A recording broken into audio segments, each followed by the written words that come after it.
After finding that first note signed with just the letter L, David couldn't stop thinking about the mysterious volunteer. He started changing his routine, arriving at different times each evening, hoping to finally see her. Sometimes he would show up at 8:30, other times at 9:15, but she always seemed to be one step ahead of him. The day shift nurses began to notice David's unusual schedule changes. When he asked them about the volunteer, their faces would light up with genuine affection. Jennifer, the head nurse, told him that the woman had been coming to the hospital for almost 2 years. She had shown up one evening with an injured bird she had found, and when she saw how understaffed they were, she simply started helping. She never asked for permission or filled out volunteer forms, Jennifer explained during a brief overlap in their shifts. She just started organizing supplies and helping with the animals.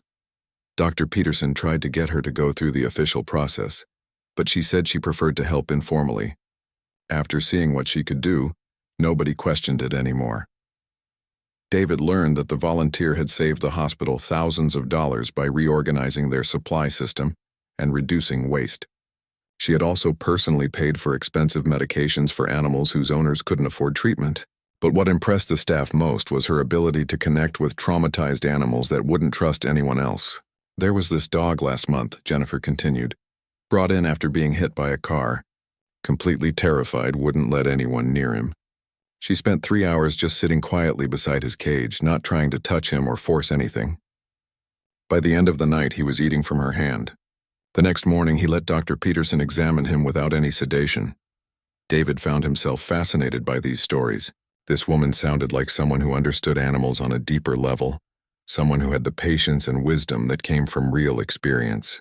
He began to wonder what had happened in her past to make her so dedicated to helping, while staying completely in the background. As weeks passed, David started noticing more personal touches around the hospital. Fresh flowers appeared on the reception desk every Monday morning. The old coffee machine was replaced with a much better one, and nobody knew who had arranged for it. Most surprising of all, someone had created a small memorial garden in the unused courtyard behind the building, dedicated to all the animals that couldn't be saved. David visited the memorial garden during his lunch break one night and found it beautifully maintained. There were small stones with painted paw prints, wind chimes that made gentle music, and a bench where people could sit quietly. A small plaque read, "For all the precious souls who taught us about love and loss." Reading those words, David felt something shift in his chest. This wasn't just about someone helping with medical care. This was about someone who deeply understood the emotional weight of working with suffering animals. Someone who recognized that the staff needed healing too. One evening, David decided to try a different approach. Instead of trying to catch the volunteer, he began leaving his own notes. When he found her detailed observations about a sick cat, he wrote his own response on the back of the paper, thanking her for the insights and sharing his own thoughts about the treatment plan. To his amazement, the next night he found a reply. She had responded to his comments with additional suggestions, and her handwriting seemed warmer somehow, less formal. At the bottom, instead of just L, she had written, "Thank you for caring as much as you do." This began a strange but wonderful friendship through written notes. David would share his observations about difficult cases, and she would respond with advice, encouragement, or sometimes just understanding words about the challenges of their work. Neither of them used their full names, but their connection grew stronger with each exchange. Through these notes, David learned that she struggled with insomnia, which explained why she preferred night hours. She mentioned having difficulty trusting people, but finding peace in helping animals who couldn't judge or disappoint her. She wrote about the weight of making life and death decisions and how sometimes the animals who didn't survive stayed with her for months. David found himself sharing things in his notes that he had never told anyone. He wrote about his loneliness, his failed relationship, and how working with animals had become his way of feeling useful in the world. He described the satisfaction of saving a life and the heartbreak of losing one, knowing she would understand these feelings completely. Their note exchanges became the highlight of David's nights. He would arrive at work eager to see if she had responded to his previous message, and he would spend time during quiet moments carefully writing his own replies. He began to feel like he knew her, even though they had never spoken or seen each other. One night, David found a note that was different from all the others. Instead of medical observations or philosophical thoughts about their work, she had written about a particularly difficult case from her past. She didn't give details, but she mentioned losing someone important and how it had changed her entire relationship with veterinary medicine. "I used to think I could save everyone," she wrote. "When I learned I couldn't, I had to find a new way to help. Sometimes stepping back is the only way to keep going forward. I hope you never have to learn that lesson the way I did." David read that note several times, understanding that she had trusted him with something deeply personal. He wrote back carefully, thanking her for sharing and telling her that her way of helping, even from the shadows, had made a real difference in his life and in the lives of countless animals. As autumn deepened into winter, their note exchanges became more frequent and more personal. David began to feel something he hadn't expected. He was developing genuine feelings for someone he had never met. Not just curiosity anymore, but real care and affection for this woman who shared his dedication and understood his struggles. He started looking forward to work not just because he loved helping animals, but because he knew she would be there too, in her own invisible way. The hospital began to feel less like a lonely place and more like somewhere he belonged. Somewhere he was part of something meaningful with someone who truly understood him. For months they saved lives together without ever meeting, until she appeared at midnight smiling and ready to change everything. David had been working nights at the animal hospital for 6 months when his whole world started to change. Every evening at 10, he would walk through those glass doors ready for another 12 hours of helping sick pets and their worried owners. The night shift wasn't easy, but David loved what he did. There was something peaceful about the quiet hours when most people were sleeping. The animal hospital was different at night. During the day it buzzed with activity, families bringing in their pets, regular checkups, and planned surgeries. But at night, it became a place for emergencies. Injured animals found on the street, pets who suddenly got sick, and sometimes heartbreaking cases that needed immediate attention. David lived alone in a small apartment just 15 minutes away from the hospital.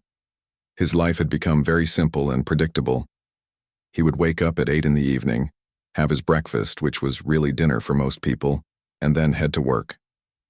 After his shift ended at 6 in the morning, he would drive home, watch the sunrise from his kitchen window, and then sleep until evening came again.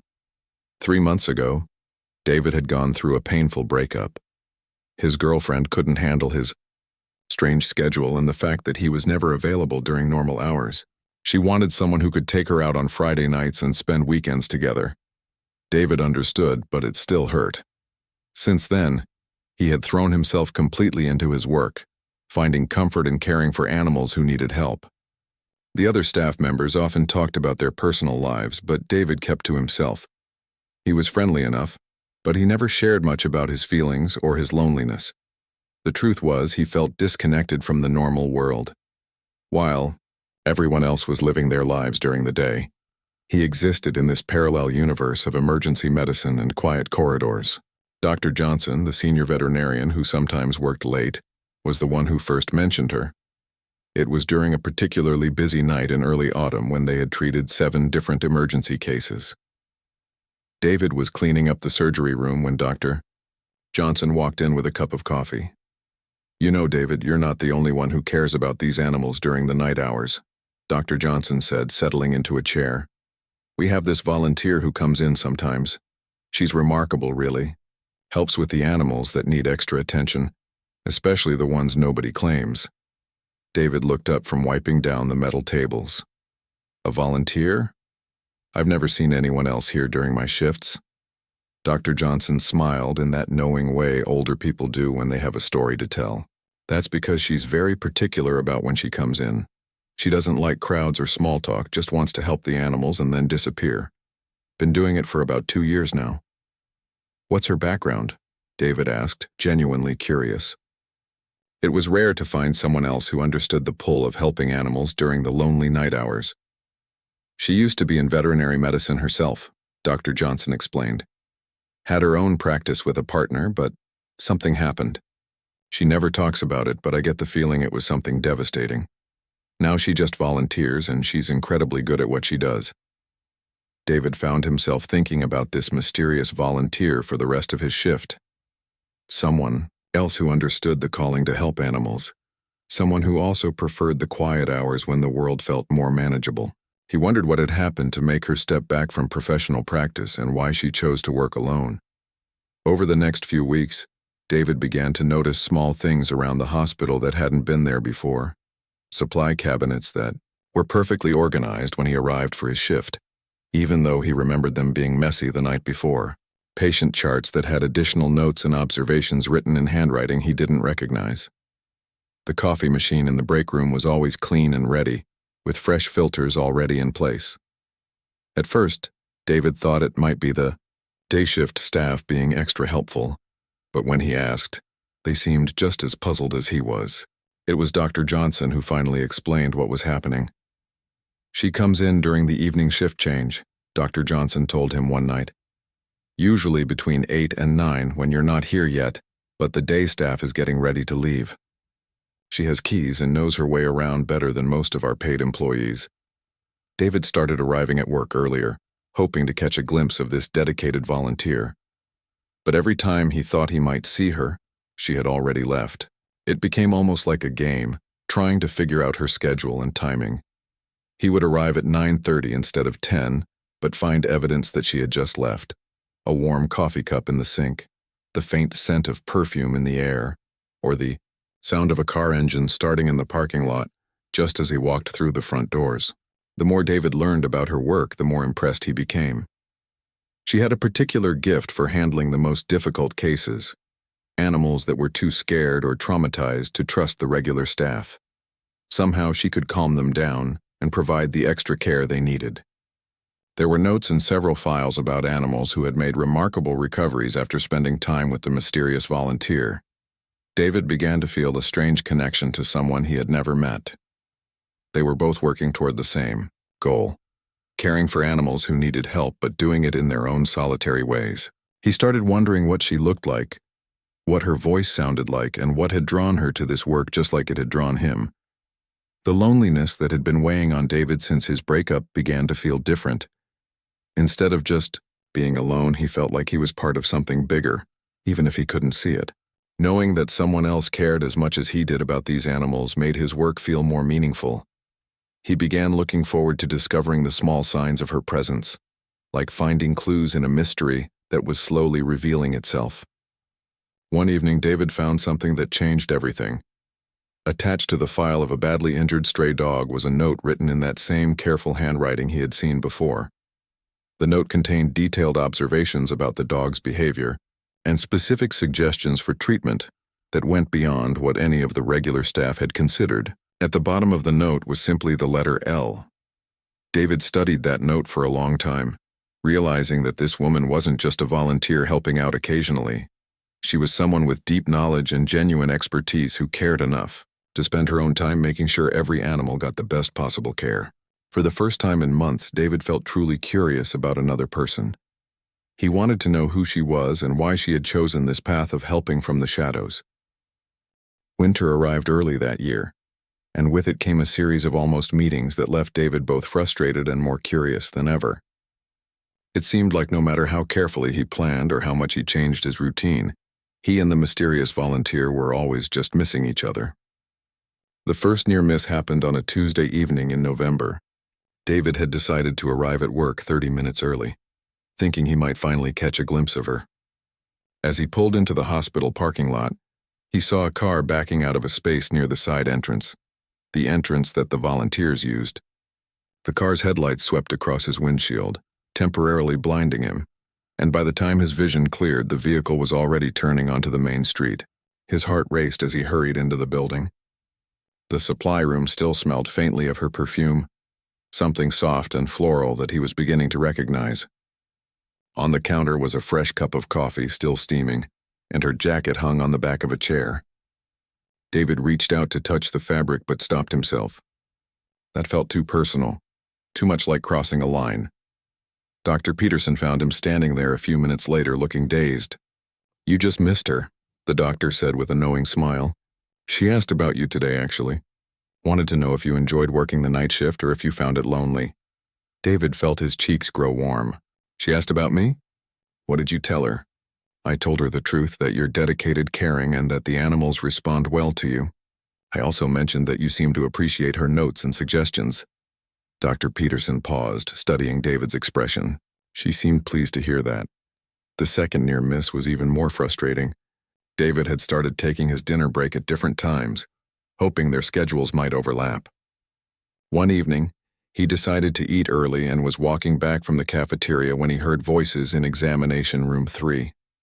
One voice he recognized as Jennifer, the head nurse, but the other was unfamiliar, soft and warm, with a slight accent he couldn't place. David slowed his steps, straining to hear the conversation. They were discussing an injured owl that had been brought in that afternoon, and the unknown voice was giving detailed instructions about the bird's care. Her knowledge was impressive, far beyond what most volunteers would have. She spoke with the confidence of someone who had years of professional experience. "Make sure his cage is positioned so he can see outside," she was saying. "Wild birds recover faster when they don't feel completely trapped indoors. And try playing soft classical music. It helps reduce their stress levels." David lingered in the hallway, hoping to see her when she came out, but Jennifer's radio crackled with an emergency call. In the commotion that followed, David got pulled into helping with a critical case, and by the time things calmed down, the mysterious woman was gone again. "I was hoping you two would finally meet tonight," Jennifer said later, looking disappointed. "She specifically asked what time you usually arrive. I think she's as curious about you as you are about her." This revelation changed everything for David.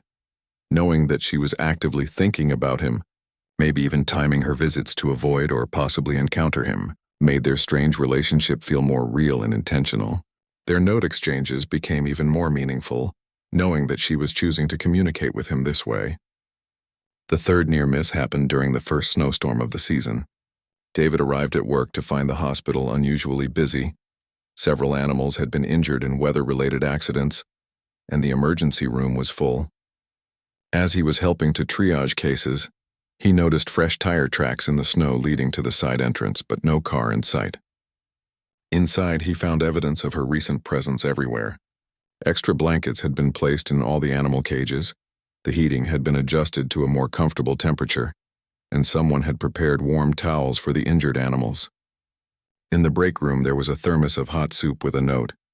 "For the night staff, you'll need your strength tonight. Stay warm." David worked through the busy night with renewed energy, knowing that she had been there preparing for the challenges ahead. It felt like having a guardian angel, someone watching out for him and the other staff members even when they didn't know it. The fourth near miss was the most tantalizing yet. David had stayed late after his shift to complete paperwork, and around 7:30 in the morning he heard the side door open. His pulse quickened as he heard footsteps in the hallway, coming closer to the office where he was working. David quietly stood up and moved toward the door, hoping to finally see her face.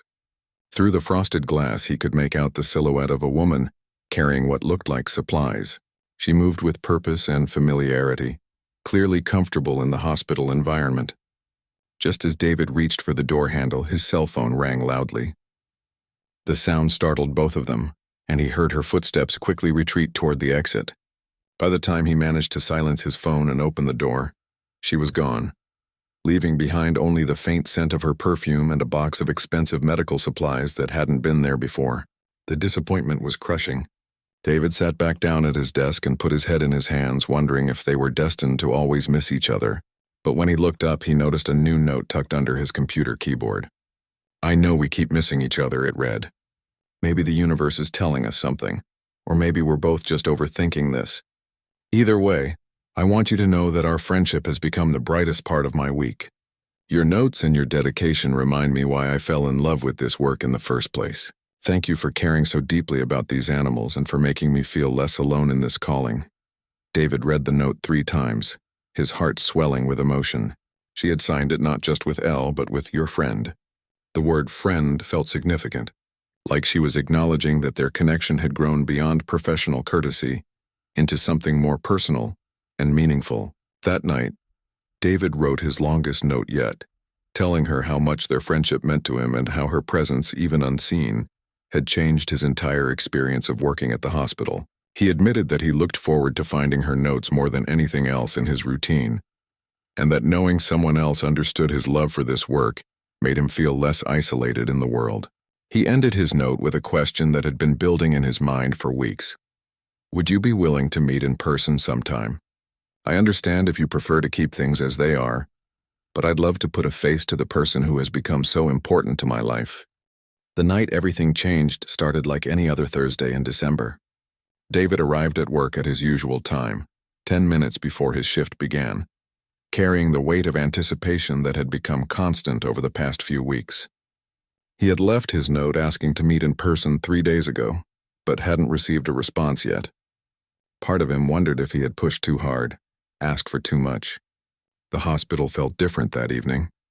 There had been a power outage earlier in the day that had affected the entire downtown area, and even though electricity had been restored, some of the systems were still acting up. The automatic lights in the hallways flickered occasionally, and the digital clocks throughout the building were all showing different times. Dr. Martinez, who was covering the late evening shift, briefed David on the situation. "We've had a few animals come in because of the storm," she explained, gesturing toward the kennels. "Nothing too serious, but they'll need monitoring through the night. The backup generator kicked in during the outage, so all the critical equipment stayed online." As Dr. Martinez gathered her things to leave, she paused at the door. "Oh, and David? I think tonight might be different somehow. Can't explain why, but I have a feeling." She smiled mysteriously and headed out into the cold December night. David began his usual rounds, checking on each animal and updating their charts. The hospital was quieter than normal. Even the emergency calls seemed to have slowed down because of the weather. Outside, a light snow was falling, covering the parking lot in a pristine white blanket that muffled all sound. Around 11:30, David was in the supply room taking inventory when he heard a car door close in the parking lot. He looked out the window but couldn't see much through the falling snow. A few minutes later, he heard the soft beep of the side entrance opening. His heart began to race, but he forced himself to continue working. She had made it clear in their notes that she preferred to work alone, and he didn't want to scare her away. But then he heard something that made him freeze, a soft cry, almost like a baby. It was coming from the direction of the main entrance, and it sounded distressed. David put down his clipboard and walked toward the sound, wondering if someone had left an animal outside in the storm. As he rounded the corner into the main reception area, the overhead lights suddenly flickered back to full brightness. The timing was perfect, almost theatrical, and in that moment of illumination, David saw her for the first time. She stood near the front desk, holding a small kitten against her chest. The kitten was tiny, probably only a few weeks old, and was meowing pitifully. The woman looked up as the lights stabilized and their eyes met across the room. Time seemed to stop. She was younger than David had imagined, maybe in her early 30s with shoulder-length brown hair that was slightly damp from the snow. Her eyes were kind but carried a depth that spoke of experiences both beautiful and painful. She wore a simple blue sweater and jeans. Practical clothes for working with animals, but there was something graceful about the way she carried herself. What struck David most was her smile. It started slowly, almost shy, but grew warmer as she looked at him. It was the smile of someone who was nervous but genuinely happy, someone who had been waiting for this moment as much as he had. "Hello, David," she said, and her voice was exactly as he had imagined from their conversations with Jennifer, soft and warm with that slight accent he couldn't place. "I'm Luna. I've been hoping we would finally meet like this." The name fit her perfectly. Luna, like the moon that watched over the night shift, providing gentle light in the darkness. David felt his nervousness melt away as she spoke. There was no awkwardness, no uncertainty about whether this meeting was right. It felt as natural as if they had been friends for years. "I found this little one outside in the snow," Luna continued, holding up the kitten. "Someone must have abandoned her during the storm. She's cold and hungry, but I think she'll be okay with some warmth and care." David immediately shifted into professional mode, moving closer to examine the kitten. As Luna gently transferred the small animal to his hands, their fingers brushed briefly. The contact was electric, sending a warm feeling up his arm that had nothing to do with the kitten's body heat. "Let's get her warmed up," David said, leading Luna toward one of the examination rooms. "She looks young enough that she'll need special formula. Good thing we keep it stocked." Working together felt completely natural. Luna seemed to know exactly where everything was located, moving around the examination room with the confidence of someone who had been there many times before. She prepared a warm blanket while David mixed the special kitten formula, and together they created a comfortable space for their tiny patient. As they worked, they talked easily about the kitten's needs and treatment plan, But underneath the professional conversation was an awareness of each other that neither had experienced in their note exchanges. David noticed the gentle way Luna handled the kitten, how she spoke softly to calm the small animal's fears. Luna watched David's careful attention to detail, his patience with the feeding process, and the genuine concern in his eyes. "She's going to be fine," David said, as the kitten finally settled down in her warm blanket, no longer crying. "A few days of regular feeding and warmth, and she'll be ready for adoption." "Thank you," Luna said quietly. "I couldn't just leave her out there. The storm came up so suddenly, and I couldn't stop thinking about animals that might be caught outside." They moved to the break room, where Luna made coffee for both of them, with the efficiency of someone who had done it many times before. David watched her movements, finally understanding all the small kindnesses he had discovered over the past months. The perfect coffee, the organized supplies, the thoughtful touches that had made his work environment so much more pleasant. "I owe you an apology," Luna said as they sat down with their coffee. "I've been avoiding meeting you for months, even though I wanted to. I'm not very good with people anymore. Animals are easier. They don't judge, they don't ask questions about your past, and they don't leave." David nodded, understanding more than she probably realized. "The note you left the other day asking to meet, I've read it about 50 times. I kept starting to write responses but couldn't find the right words. What changed your mind about coming tonight?" David asked gently. Luna smiled, looking down at her coffee cup. "The storm, partly. I knew there might be animals that needed help. But also I realized I was being unfair to both of us. Our friendship through those notes has become the most important part of my week. I finally decided that if it meant this much to me, maybe it was worth taking the risk of meeting in person." They talked until almost dawn, sharing stories about their work, their love for animals, and gradually, more personal details about their lives. Luna told him about her past practice, how she had lost her business partner and closest friend in a car accident 2 years ago, and how the grief had made it impossible for her to continue working in a formal veterinary setting. "I thought I was done with medicine completely," she admitted. "But then I found this place and I discovered I could still help, just in a different way. Working at night, helping from the background, it felt safer somehow." David shared his own struggles with loneliness, his failed relationship, and how finding her notes had given him something to look forward to during the long night shifts. He told her how her invisible presence had made him feel less alone, even before they met. As the first light of dawn began to filter through the windows, they both realized how quickly the time had passed. Luna stood up, gathering her jacket, and for a moment David panicked, thinking she might disappear again. "Will I see you again?" he asked, unable to hide the hope in his voice. Luna's smile was answer enough, but she said it anyway. "I think it's time I started working some official shifts. That is, if you wouldn't mind the company." The weeks following that snowy December night felt like David was living in a completely different world. Luna had kept her promise about working official shifts, and their partnership quickly became the talk of the entire hospital. What had started as a mysterious friendship through notes had blossomed into something beautiful and real.